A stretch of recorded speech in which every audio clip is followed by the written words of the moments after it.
मानस चर्चा में आप सभी का स्वागत है।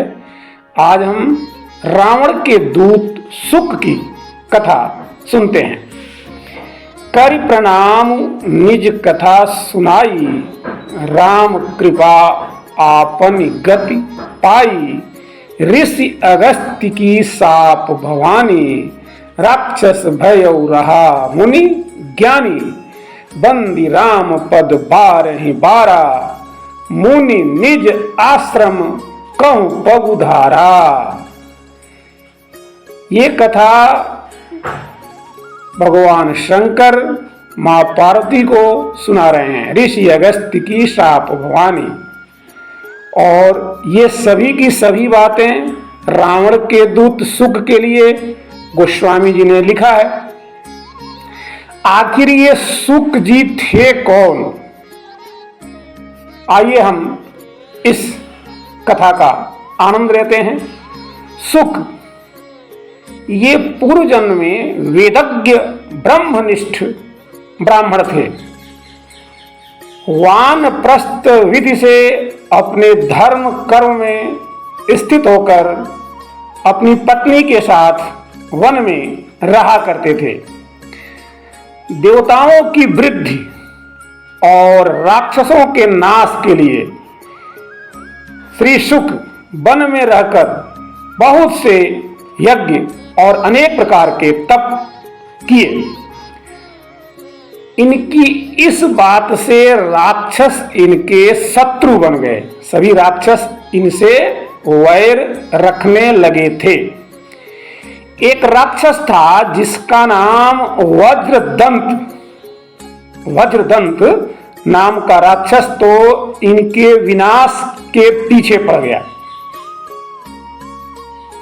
अब यह इस ब्राह्मण देवता का अपकार करने के लिए हर प्रकार के अवसर को ढूंढता रहता था, और संयोग से उसको एक दिन ऐसा अवसर मिल भी गया। हुआ क्या कि एक दिन ऋषि अगस्त्य जी सुक मुनि के आश्रम में आए। मुनि ने उनको भोजन के लिए आमंत्रित किया। अगस्त्य जी ने कहा कि ठीक है, हम स्नान करके आ रहे हैं और उसके बाद आपके यहाँ प्रसाद ग्रहण करेंगे। उसी समय वो वज्रदंत नाम का राक्षस अगस्त्य जी का रूप धारण कर मुनि सुक के पास आया और सुक से कहा कि हम उत्तम भोजन करेंगे और हमारे लिए इस प्रकार का उत्तम भोजन ही बनवाना। सुक मुनि ने उस राक्षस को अगस्त्य ऋषि ही जाना और उन्होंने उत्तम प्रकार का भोजन, जैसा कि अगस्त्य जी के रूप में वह वज्रदंत उनसे कहा गया था, वैसा बहुत प्रकार का भोजन बनवाया। जब अगस्त्य जी आ गए और भोजन करने बैठे, तब वह वज्रदंत नाम का जो राक्षस था एक कपट और करता है। वह सुक मुनि की स्त्री को माया में फंसाकर मोहित कर देता है और स्वयं मुनि की स्त्री बनकर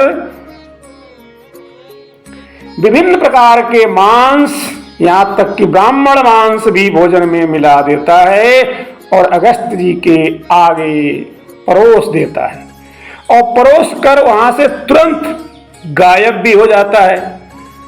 अगस्त्य जी ने अपने आगे अभक्ष्य पदार्थों को देखते ही बिना सोचे समझे विचारे अपने स्वभाववश तड़ सुक मुनि को शाप दे दिया। कि क्या शाप दिया? तो राक्षस हो जा और मनुष्य का मांस खाया कर। अब सुक मुनि ने प्रार्थना किया कि गुरुवर, आपने ही तो हमें ऐसा भोजन पकाने को कहा था, इसमें मेरा क्या अपराध है? अगस्त्य जी ने ध्यान करके सब बातें जान लिया। तब शापानुग्रह किया, इनको शाप से मुक्त होने का रास्ता बताया कि ऐ सुक, तुम जाकर रावण के सहायक बनोगे। वह तुमको गुप्त दूत बनाकर राम के पास भेजेगा। राम दर्शन करने पर तुम श्राप मुक्त हो जाओगे और लौटकर तुम रावण को जाकर तत्व ज्ञान का उपदेश करोगे। तब तुम पूर्णतः मुक्त होकर परम पद को प्राप्त करोगे। मुनिवर अगस्त्य के ऐसा कहने पर वह सुक मुनि राक्षस होकर रावण के पास रहने लगा और रावण के पास भी उस ऋषि का नाम सुक ही रहा। अब यहां रावण के दूत के रूप में प्रभु श्री राम का दर्शन कर वह राक्षस रूपी सुक पूर्वत ब्राह्मण शरीर को प्राप्त हो गए। और सुक के वचन सुनकर श्री राम जी ने कुछ नहीं बोला था, क्योंकि वो तो मौन व्रत थे, सागर तट पर थे।